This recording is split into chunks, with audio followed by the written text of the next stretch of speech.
Ito pala yung classification ng rubber isolating gloves mga boss na kailangan mong gamitin or isuot, lalong-lalo pag live ang ginagalawan mong area. Halimbawa na lang sa mga powerhouse or sa mga electrical rooms na functionable na. Ito yung mga protection mo para mababawasan ang risgo sa pagtatrabaho mo ng live. Itong class 00 ay equivalent yan sa 500 volts ang maximum. Ang class 0 equivalent sa 1000 volts. Ang class 1 naman ay nag-equivalent sa 7500 volts. Ito naman class 2 nasa 17,000 volts ang maximum.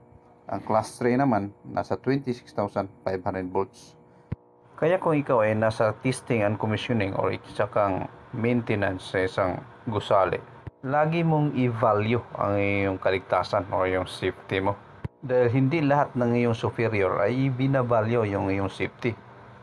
Pagsabihan ka lang ng safety first, okay na. At hindi naman binibigay sa'yo ang nararapat na mga safety gears na kailangan mo.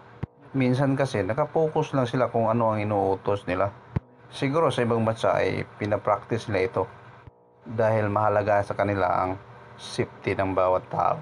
Kaya bawat skilled worker ay mayroong safety orientation at saka mga proper training. Ginagastusan talaga nila para ma-minimize at ma-eliminate ang mga hazard or mga malaking disgrasya na pwedeng mangyari sa job site.